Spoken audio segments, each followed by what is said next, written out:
Hello and welcome to Felcycle Part 4. This is a follow-up guide to Part 3, which is linked in the description down below or in the top right corner of the video. Head to Wardens Redoubt on the Isle of the Watchers in the Broken Isles and find a reputation vendor Marin Bladewing. Here you will be buying a pet called Vigiling Warden Owl. If you don't have this reputation on any of your characters, you can also buy this pet from an auction house. Once you've obtained Fledgling Warden Owl, make sure to summon it so the pet is by your side, as the next step will require you to have him summoned by your side the whole time. I also recommend the paste add-on to make your journey easier. Type /paste show to open the paste window and copy paste all necessary coordinates at once.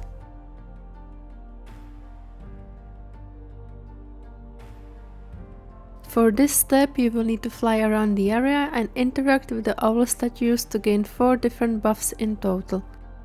Not all statues will be active at the same time, so you will need to fly from statue to statue to locate one that is active and glowing with the buff. If the statue isn't active, it will give you an error message you can't do that yet. Simply just fly and try a different statue. Repeat this process until you've collected all 4 buffs. There are 4 different colors and this is how each of them looks like. First you've got the blue one, next one is the green one, purple one, and lastly the red one. Stay near the active statue long enough for magnifying glass icon to appear above your head, confirming that you've completed this step. Once you have all 4, head to the dungeon Vault of the Wardens on the same island. Once you enter, you will see owls on the side, each glowing with different color, indicating whether you've collected the buff successfully or not. First you have the purple one on the left and green one on the right, followed down by the red one on the left and blue one on the right. If any of these are missing, head back and collect the missing buff. Once you've confirmed all 4, head inside and clear the dungeon up to the first boss.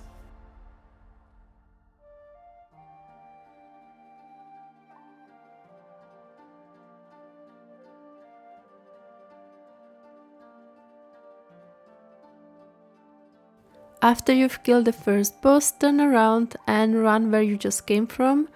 Large gate will open on the right side, leading to a secret room.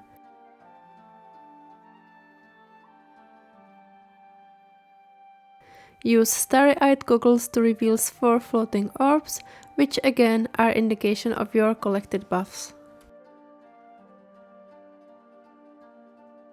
Now go ahead and clear the entire dungeon all the way to Cordana Felsong, the last boss. Don't forget to pick up the Light of Elune from a glowing sentry on the way, as this will be needed for the next step. Defeating Cordana will now allow us to keep that light. Once Cordana is defeated, return to the secret room in the dungeon. With the Light of Elune, we will now be able to loot a sentry statue found on the ground in the center of the glowing orbs.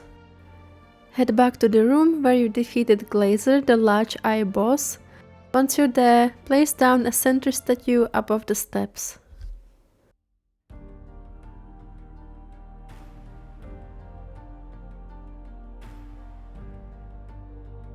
You will now be able to interact with the statue and start a puzzle sequence. I do recommend using a Voucher Solver website, which is linked in the description down below. This tool will make solving the puzzle much faster and easier. To start off, you will need to enter the first grid into the website. Once you've done that, click Next and follow the website steps. We will now be selecting a statue at a time and updating the grid after each move. Each statue you activate triggers a different pattern of statues. You can definitely try solving this by yourself, but this is the easy way out and simple to follow method. Once you follow the website steps, it will provide you with a final solution. Simply replicate the pattern shown until all the statues are cleared.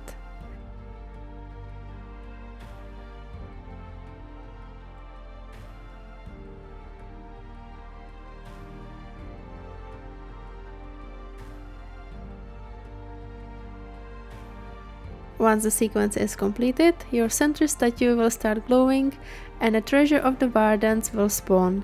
Loot it to obtain the Warden's mirror.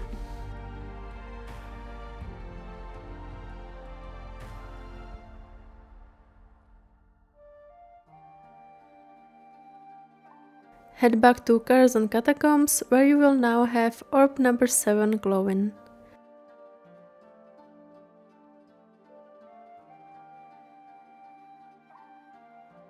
Turn around and go to Enigma Machine and insert the Warden's mirror you just obtained.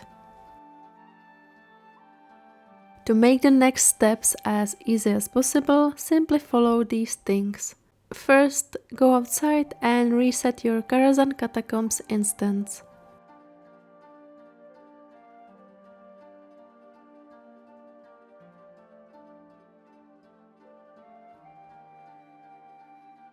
Second, go back in and go to Settings, Interface, and here enable the Critters and Companions nameplates.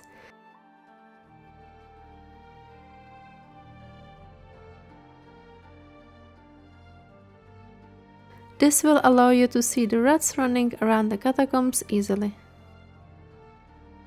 There are two types of rats. Catacomb rats, these are not important, but you will still want to kill them to prevent them from accidentally stepping on a pressure plate. Second one is rat. This one is the one you will keep count of while killing it. However, my method includes not having to count it. Simply install add-on Weak Aura and import the copy string linked in the description down below. This Weak Aura will keep track of everything for you, so you do not need to remember how many rats you have actually killed. Your main goal here will be killing everything and not leaving any rat behind. Once you followed all these steps, go back to Enigma Machine. Now to start the sequence, you first want to press Begin and then press Submit. A chat message will appear and this will now start spawning rats and catacomb rats. Go through every single room and make sure you kill all of them. You can use a target macro for the rats to make sure you didn't miss any. Once you've killed all the rats and catacomb rats, the Weak Aura will now tell you how many statues do you need and what pressure plate you need to place them on. There are 5 statues in total, marked with the red S on the map. The type of statue you use doesn't matter at all. And there are 7 pressure plates in total, marked from P1 to P7 on the map. The number of rats you've killed will tell you how many statues you need on what pressure plate. But since we have the Weak Aura, this step is much easier and all we need to do is just kill the rats and it will tell us where to place them. There is few color indications on how many statues are on the pressure plates. Keep in mind that you also count towards an object, so simply just step off to see the actual color. I now have 1 statue on the pressure plate, which is correctly glowing blue. Once you placed all your statues, go back to Enigma Machine and press Submit. If done correctly, magnifying glass will appear above your head. Now repeat the process by killing all the rats and following the Weak Aura. Don't forget to remove your previous statues from the previous pressure plate. Rinse and repeat until you open all 7 locks.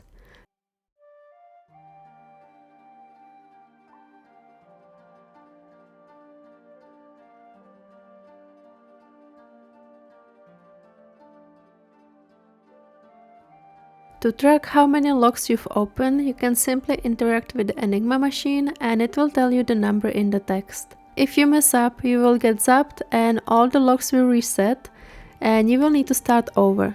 So make sure to kill every single rat and follow the Weak Auras carefully.